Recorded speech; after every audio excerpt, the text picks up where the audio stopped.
tous, j'espère que vous allez bien. Je suis ravie de vous retrouver aujourd'hui parce que je vais répondre à vos questions. J'ai lancé il y a quelques temps une foire aux questions sur Instagram et aussi sur YouTube. Je ne garantis pas d'être très éloquente et très brillante aujourd'hui. Donc vraiment il ne va pas y avoir d'ordre dans les questions, je vais faire vraiment au fur et à mesure des commentaires sous la photo et je crois qu'il y avait quelques questions sous une vidéo YouTube. Alors, question de Mathilde. Salut Cyrielle, parmi les ballets du répertoire classique, quel est ton préféré et pourquoi? Moi c'est le Lac des Cygnes, le seul que j'ai eu la chance de voir en vrai c'était magique.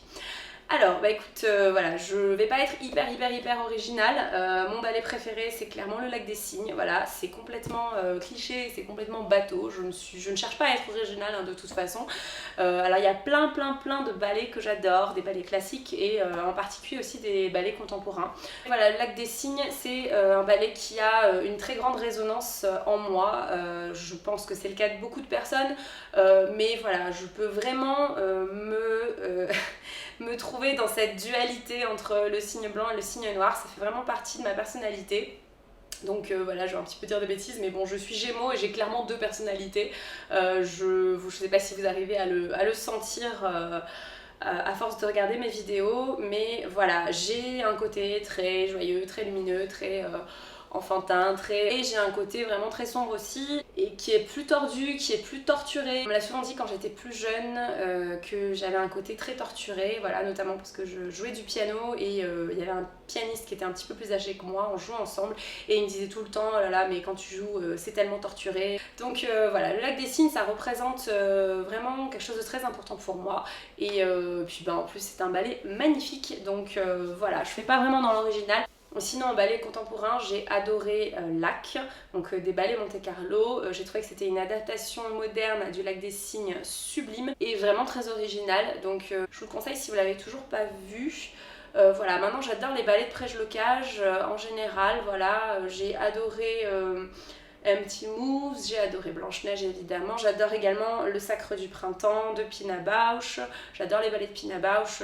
Évidemment le Lac des Cygnes c'est ce qui me paraît un petit peu plus instinctif tout de suite, c'est un peu la première réponse que je peux donner, mais après il y a vraiment plein de ballets que j'adore. Il faudrait que je vous fasse une vidéo sur justement les ballets que j'ai adorés, les ballets qui ont changé ma vie, enfin en fait même les déclics culturels qui ont changé ma vie, qui ont sauvé ma vie entre guillemets. C'est le nom d'une vidéo de Solange te parle, déclic culturel qui sauve la vie.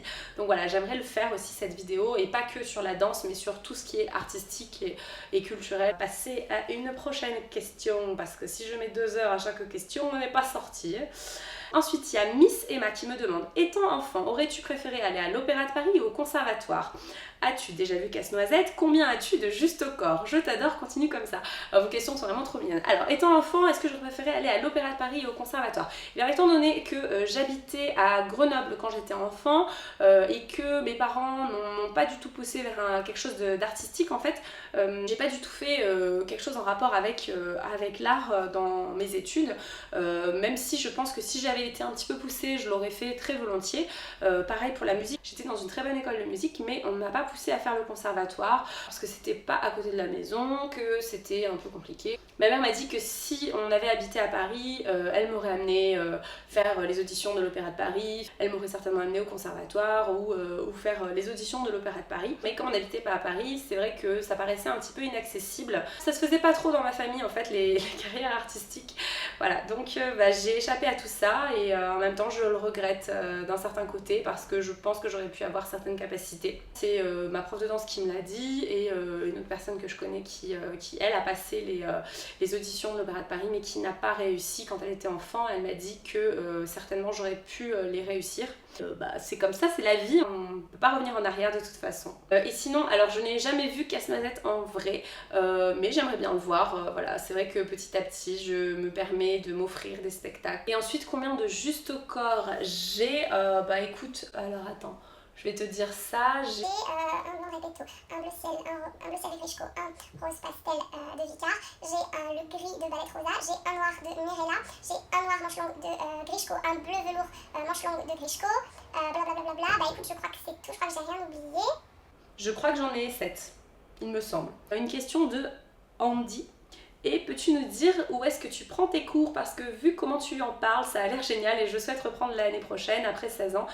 Et je ne sais plus si tu l'as dit, mais selon toi, quelle est la meilleure marque pour les pointes? Alors, je ne vous dis pas où est-ce que je prends mes cours parce que tout simplement, ça fait partie de ma vie privée. C'est comme si je vous donnais mon adresse, c'est un petit peu vous dévoiler une partie de ma vie privée. Déjà qu'on est très nombreux à mon cours, j'ai pas envie forcément de devoir débarquer 50 000 personnes et surtout je pense que c'est important de faire vous-même votre démarche, de chercher votre école de danse et de chercher les cours qui vous plaisent et les profs qui vous plaisent parce que sinon c'est un peu comme si je vous mâchais le travail. Et moi quand j'ai commencé dans mon école de danse, je m'étais renseignée avant, j'avais fait mes recherches et après je suis arrivée à tâtons à trouver le ou les profs qui me convenaient à moi. Donc je pense que ça fait partie du parcours du danseur ou de la danseuse que de trouver soi-même son cours. Maintenant je vous ai déjà parlé de plusieurs écoles de danse, en tout cas qui sont sur Paris puisque c'est ce que je connais. Donc il y a le Centre de danse du Marais, le Studio Harmonique, Elephant Paname, l'Institut Stan Nova, il y a un Fit Ballet aussi qui vient de sortir. Il y a plein de choses, certainement que j'en oublie, je ne connais pas toutes les écoles de danse sur Paris. Là c'est celle dont j'entends le plus parler. Et alors selon moi la meilleure marque de pointe, pour l'instant pour moi c'est la marque Grishko, mais encore une fois je vous l'ai déjà dit, je pense qu'il y a plein de très bonnes marques de pointe. Je pense juste que c'est une histoire de pied. On a tous un pied différent avec une force, une faiblesse, une taille, une largeur, une arche, un coup de pied différent. Donc de toute façon c'est à vous de sentir les choses par vous-même. Pour moi la meilleure marque de pointe c'est Grishko, mais si ça se trouve d'ici 2 ans je changerai d'avis. Voilà, je ne sais pas, mon pied va évoluer, je vais évoluer en tant que danseuse et je pense que pour vous c'est pareil. Ensuite, une question de Flower2. Comment peut-on arriver à progresser quand on a l'impression de stagner? J'ai fait une vidéo là-dessus, donc je crois que c'était 10 conseils pour progresser en danse quand on a l'impression de stagner. Je vais quand même te faire un petit rappel. Première chose, prendre une pause. Essayez de prendre du recul sur soi-même, essayez de prendre du recul sur la danse, sur son cours de danse, sur comment on se sent en cours de danse. Essayez de prendre du recul sur son corps, sur sa posture, sur plein de choses en fait. Et ensuite, essayez d'analyser un petit peu qu'est-ce qui ne va pas. Est-ce que c'est la concentration pendant le cours? Est-ce que c'est le placement? Est-ce que c'est un manque de force, un manque de forme? Parce que peut-être que tu es fatigué, peut-être que tu as des soucis en ce moment, voilà. Ça peut être lié à plein de choses. Est-ce que tu es régulière à ton cours? Est-ce que tu es concentré pendant ton cours? En fait, tout ce genre de questions, ça va t'aider à t'analyser toi-même en fait et à essayer de trouver des solutions. Et surtout, comme je l'ai déjà dit, faire un carnet, je pense que c'est très bien, où tu notes les corrections de tes profs, où tu notes tes défauts, où tu notes des conseils. Je pense que ça peut t'aider. Maintenant, si tu veux qu'on en parle plus précisément, soit je ferai encore une vidéo là-dessus, soit on peut se parler par commentaire, il n'y a vraiment aucun problème. Mais en tout cas, essaye de te centrer sur toi-même, de prendre un peu de recul par rapport à la danse, de prendre un peu de repos éventuellement. Et aussi, mon dernier conseil, c'est vraiment de lâcher prise sur tu vois, l'espèce d'idéal que tu as en tête pour la danse. On a tous un idéal, on a tous un objectif à atteindre. Essaye de lâcher prise par rapport à ça et essaye de te concentrer aussi sur le positif. Et de travailler tes défauts également, de travailler tes faiblesses. Ensuite, une question de Jeanne. Quel est ton but dans la danse? Bisous, je t'adore. Ah, c'est trop mignon. Alors, mon but dans la danse, écoutez, je crois que le but ultime, je vais en faire toute une vidéo de toute façon, je pense que le but ultime, c'est me libérer. De me libérer de plein de choses. Alors, c'est très glauque comme ça quand je vous dis ça. Et en fait, la danse, philosophiquement, c'est une sorte de mort en soi. L'ultime liberté, en fait, c'est la mort. Et je pense qu'on pourrait en faire toute une vidéo. Là, je rentre vraiment dans des délires philosophiques. Mais voilà, et je pense que en fait, cette liberté, cette extase en fait qu'on peut ressentir à travers la danse, c'est ça qui m'attire. Et voilà, c'est une sorte de jouissance corporelle, une liberté du corps. Vous allez vraiment me prendre pour une tarée, mais c'est pas grave. Sinon, qu'est-ce qui m'attire dans la danse? Pourquoi je danse? Et écoutez, ça me fait beaucoup de bien, tout simplement. Et puis c'est une certaine rigueur que j'ai envie d'avoir. C'est aussi une certaine attitude que j'ai envie d'avoir. Et surtout, depuis que je fais de la danse régulièrement, je me sens tellement mieux dans mon corps, je me sens tellement mieux dans ma tête. Ensuite, pour des raisons un petit peu plus terre à terre, ça me fait tellement de bien au dos. Moi, j'ai des gros problèmes de dos, je me tenais pas droite du tout avant. Et donc, grâce à la danse, j'arrive maintenant à me tenir très très droite et j'ai plus de problèmes comme avant au niveau du dos. Donc, c'est un vrai soulagement. Il y a vraiment plein de choses, je vais en faire toute une vidéo en fait de qu'est-ce que je recherche dans la danse. Et puis bien sûr, gagner en grâce, gagner en élégance, gagner en confiance en moi. Alors ensuite, une question de Julia. Si une compagnie de danse te proposerait de devenir danseuse dans leur compagnie, accepterais-tu? Bah écoute, je ne pense pas que cela arrivera un jour parce que déjà j'ai 30 ans, je vais avoir 31 ans à la fin du mois. Donc voilà, je pense pas que... Je pense pas que je les intéresse, mon niveau de danse n'est pas assez élevé, que ce soit en classique ou en contemporain d'ailleurs. Mais bon, écoute, on peut toujours rêver et évidemment si une compagnie de danse me proposait un boulot, bah évidemment j'accepterais, je pense, avec grand plaisir. Après ça dépend de la compagnie, ça dépend de où elle est basée, etc. Mais effectivement, c'est quelque chose qui me fait rêver, clairement. Alors ensuite j'ai une question de Anna Pizza. Quelle est ta musique de ballet préférée? As-tu des danseurs préférés ou des sources d'inspiration dans la danse? Et enfin, quelle est ta marque de danse préférée? Gros bisous ma belle. Alors déjà, ma marque de danse préférée c'est Grishko, je pense que vous le savez. Ensuite, quelle est ta musique de ballet préférée? Alors j'aime beaucoup la musique du Lac des Cygnes, mais après j'aime énormément la musique du Sacre du Printemps, Stravinsky, c'est magnifique.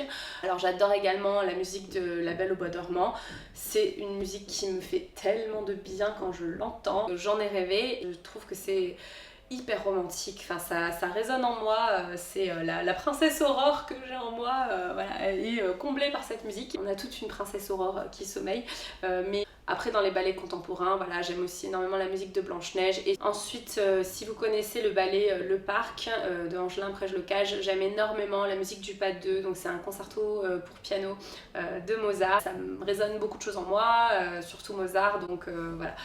Je suis vraiment très attachée à cette musique, je suis très attachée au piano, donc vraiment celle-ci c'est je crois une des plus belles musiques. J'aime les choses aussi beaucoup plus modernes, je vous ai pas encore dit mais j'ai vu Cunningham Forsyth à l'Opéra de Paris, j'ai pas fait de revue tout de suite d'ailleurs, mais la musique était vraiment cool aussi. Et ensuite tu m'as demandé, as-tu des danseurs préférés ou des sources d'inspiration dans la danse?